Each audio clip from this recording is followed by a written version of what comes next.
सद्गुरूंचे पुण्यस्मरण, सद्गुरु नाम संकीर्तन,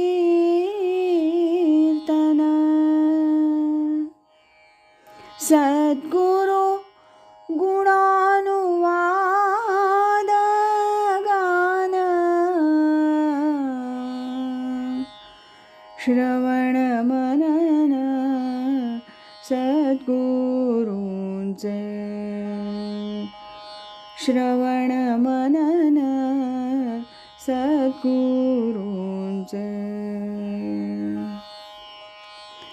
आज ऐकूया स्वामी स्वरूपानंद एक अलौकिक राजयोगी या ग्रंथातील प्रकरण 9 असे प्रसंग असे स्वामी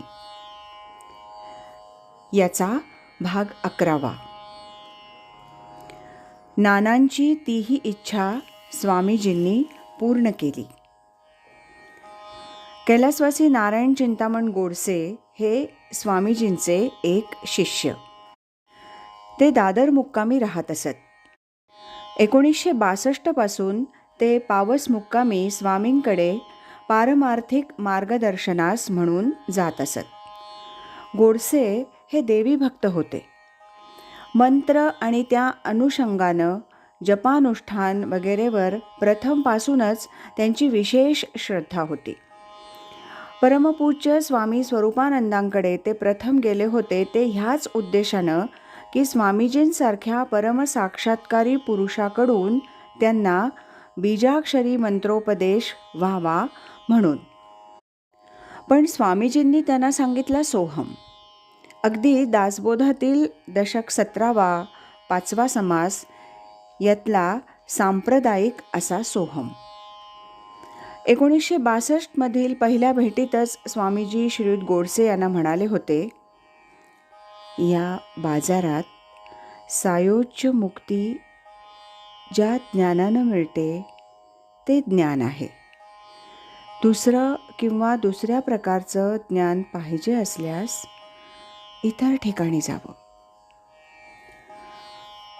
असं आपलं सर्व बोलणं संपवून 1962 स्वामीजी गोडसे यांना पुढे म्हणाले होते, बहुता प्रकारची ज्ञाने सांगो जाता असाधारणे, सायोज्य मुक्ती होय जेणे ते ज्ञान वेगळेची.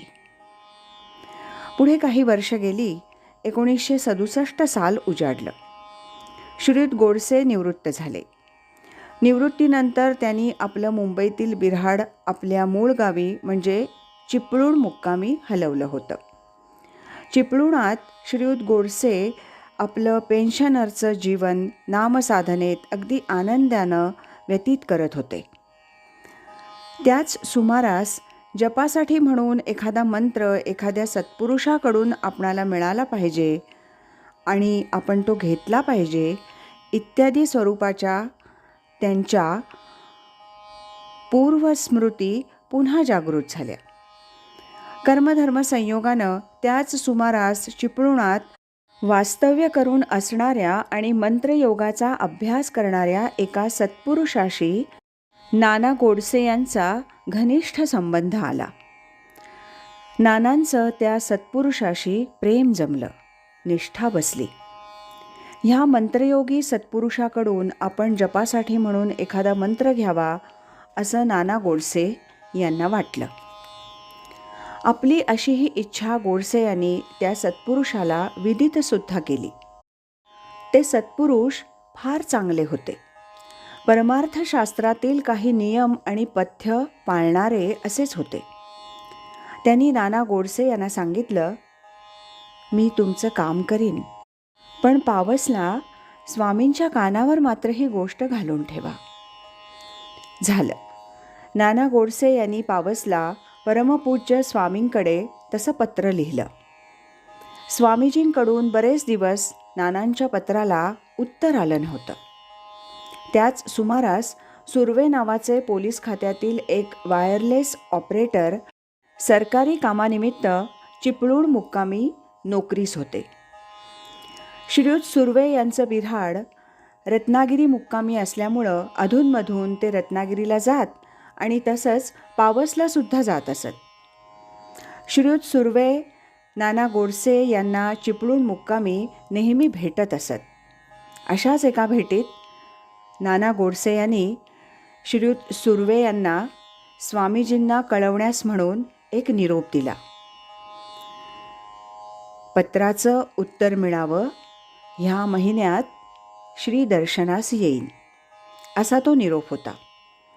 श्रीयुत सुर्वे यांनी श्रीयुत नाना गोडसे यांचा हा निरोप परमपूज्य स्वामींना सांगितला मात्र, आणि स्वामी अगदी शांतपणे श्रीयुत सुर्वे यांना म्हणाले, पत्राचं उत्तर पाठवलं आहे म्हणून सांगा.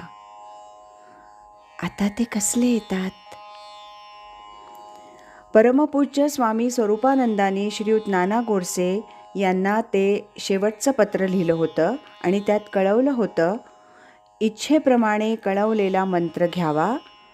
पत्रात परमपूज्य स्वामींनी कोणता मंत्र घ्यावा तेही नानांना कळवलं होतं. नाना गोडसे यांनी ते पत्र आपल्या कोटाच्या खिशात अगदी जपून असं ठेवलं होतं.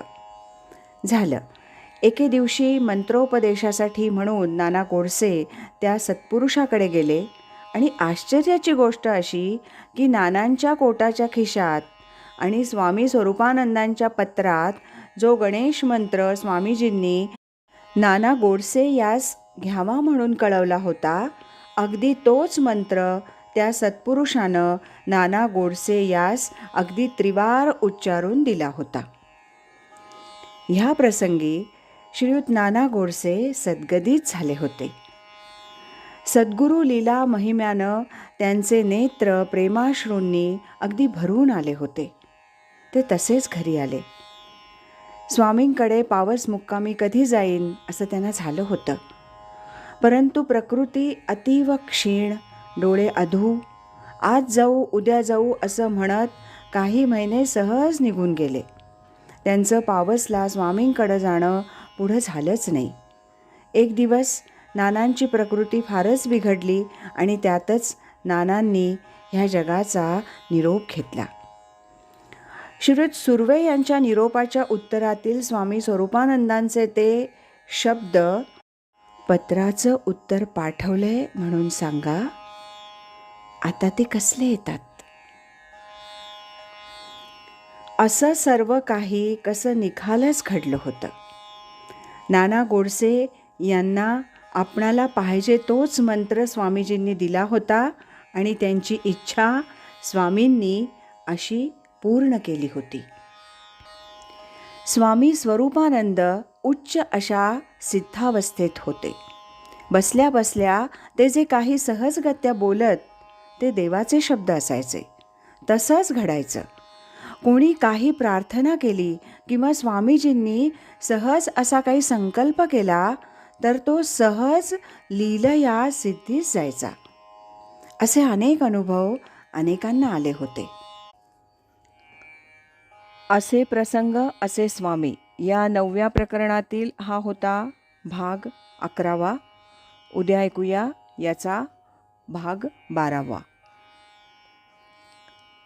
श्रीमत सच्चिदानंद सद्गुरु श्री स्वामी स्वरूपानंद महाराज की जय.